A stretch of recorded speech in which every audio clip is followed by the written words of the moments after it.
ତାକୁ ମାଗିବାକୁ ପଡ଼ିବନି, ମା ଆଶୀର୍ବାଦ କରିଦେବେ। ଏମିତି ଅନେକ ମହାପୁରୁଷ ଅତି ବଡ଼ି ଶ୍ରୀ ଜଗନ୍ନାଥ ଦାସଙ୍କ କଥା କହିପାରନ୍ତି। ଯଦି ଆଜି ଭାଗବତକୁ ସେ ରଚନା କରିପାରିଲେ, ଓଡ଼ିଆର ଘରେ ଘରେ ଆଜି ଯଦି ଭାଗବତ ପରିଚିତ ହେଇପାରିଲେ, କାହା ପାଇଁ? ତାଙ୍କ ମା ପାଇଁ ନା। ମା କହିଲେ ସଂସ୍କୃତ ମୁଁ ବୁଝିପାରୁନି, ଓଡ଼ିଆରେ ଲେଖିଦେଲେ ମୁଁ ସହଜରେ ବୁଝି ପାରନ୍ତି। ଅତି ବଡ଼ି ଜଗନ୍ନାଥ ଦାସ କହିଲେ ନା ଆମ କ'ଣ ଓଡ଼ିଆ ଭାଷାରେ ମୁଁ ଭାଗବତ ଲେଖିପାରିବି? ଭାଗବତ ଯିଏ ସର୍ବଶ୍ରେଷ୍ଠ ପୁରାଣ, ଯିଏ ପରମ ଶାସ୍ତ୍ର, ଭାଗବତ ଅଭ୍ୟାସ କରୁଥିବ ନିତ୍ୟ, ଯିଏ ପରମ ଶାସ୍ତ୍ର, ପୁଣି ତାକୁ ଓଡ଼ିଆ ଭାଷାରେ ମୋ ଦ୍ୱାରା ହବ ନାହିଁ। କିନ୍ତୁ ମାଙ୍କର କରୁଣା ଆଉ ଜଗନ୍ନାଥଙ୍କର ଦୟାରୁ ନିଜ ଜଗନ୍ନାଥ ଦାସ ଅତି ବଡ଼ି କିଏ ଦେଇଥିଲେ ଉପାଧି? ମହାପ୍ରଭୁ ଶ୍ରୀ ଚୈତନ୍ୟଙ୍କ ଦ୍ୱାରା ଅତି ବଡ଼ି ଉପାଧିରେ ଭୂଷିତ ହୋଇ ସେ ଭାଗବତକୁ ରଚନା କରିପାରିଥିଲେ। ବିଶ୍ୱବିଜୟୀ ସ୍ୱାମୀ ବିବେକାନନ୍ଦ ନିଜେ ଯାଇ ଆମେରିକାର ଚିକାଗୋ ସଭାରେ କହିଲେ ଯେ ମୋର ସମସ୍ତ ଭାଇ ଏବଂ ଭଉଣୀ ମାନେ, କାହିଁକି କହିଲେ ଆଉ କାହା ପାଇଁ କହିଲେ? କେବଳ ମା ପାଇଁ। ବିବେକାନନ୍ଦ ଥିଲେ, ବିବେକାନନ୍ଦ ହେଉଥିଲେ ନରେନ ଥିଲେ। এই ସମୟରେ ଯାଇ ପହଞ୍ଚିଲେ ଗୁରୁ ରାମକୃଷ୍ଣ ପରମହଂସଙ୍କ ପାଖରେ। କହିଲେ କ'ଣ କରିବି, ଘର କେମିତି ଚଳିବ, ଧନ ଟଙ୍କା ପଇସା କେମିତି ଆସିବ, ଆମେ କେମିତି ଖାଇ ପିଇ ଚଳିବୁ? ଯେତେବେଳେ କହିଲେ ରାମକୃଷ୍ଣ ପରମହଂସ କହିଲେ ମୋତେ କ'ଣ କହୁଛୁ, ଯା ମା ସେଇଠି ଅଛନ୍ତି, ମା ପାଖରେ ମାଗେ। ମା କୁ ଯାଇ କ'ଣ ମାଗିବାର ଥିଲା? ଟଙ୍କା ପଇସା ଅର୍ଥ ମାଗିବାର ଥିଲା। କିନ୍ତୁ ବିବେକାନନ୍ଦ କ'ଣ ମାଗିଲେ? ମୋତେ ଭକ୍ତି ଦେ, ମୋତେ ଜ୍ଞାନ ଦେ, ମୋତେ ବୈରାଗ୍ୟ ଦେ। ମା କୁ ଯାଇ ମାଗିଲେ। ठीक फेरी आस रामकृष्ण परमहंस कहले मागिलु, हाँ आज्ञा मागिदेली। कौन मागिलु? ए हे भूली गली मागिया कौन मागिदेली, मोर प्रकृति में एया मागियारे नथिला। पाटरु तो बाहरी पड़े भक्ति दियंतु, ज्ञान दियंतु, वैराग्य दियंतु। माँ ताहा प्रदान करि देइछि। कारण माँ हला आराधनार उच्च। माँ श्री जी की माँ भगवती कृपामयी बुद्धि सुखि वृद्धि प्रदायिनी दुर्गे दुर्गति नाशिनी भयहरा मातु जगत जननी कनक गिरिराज नंदिनी कार्य कराळि कपालिनी ज्योतिर्मयी शक्तिमयी अपार करुणामयी मंदार वासिनी गौर निवासिनी कंकार वेदिनी कोकिल नाशिनी माँ दुर्गा देवी। जो माँ दुर्गा देवी अहेतुक करुणा को प्रार्थना करी आमे एठी आपण मानक निकटरे हरि कथा सुनौछु। भगवान कृष्ण भी निजे एते माँ को भल पाउथिले जे निजे माँ देवकी निकटरे से जन्म हेले, षडरिपु को दमन कले, सप्तम गर्भ आतुरी हेले माँ भगवती कृपामयी देवकी, अष्टम गर्भ स्वयं परमात्मा परम भगवान कृष्ण को जन्म देले। किंतु भगवान कृष्ण आसी पाळिले बढ़िले कहा पाखरे? माँ यशोदा पाखरे। जो दिन अकुर आसी पहुँचे जीवे प्रभु श्री कृष्ण कोठी की मथुरा को, यही समय माँ यशोदा एकुटिया गोटे जगह थाई मने मने चिंता करछन्ती। आखिरु माँकर धार धार हेकि लुह गड़ी पड़ुछि। माँ कौन कहते?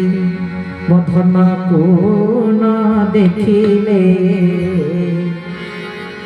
दंडे रे,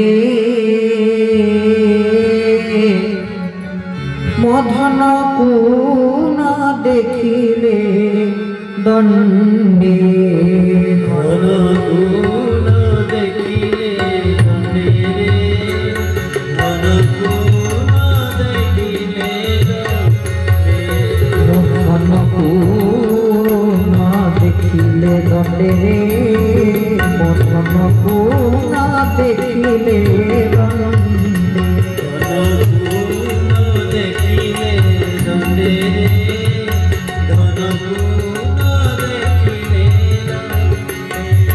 मते जल न रुचई, मते फल न रुचई,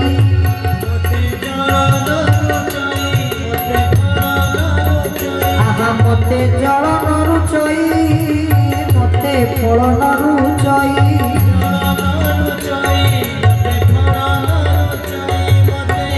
आहार न रुचई तुमे रे, ओ मन को न देखिले दंडे, मन को न देखिले दंडे, मन को न देखिले दंडे रे, मन को न देखिले दंडे।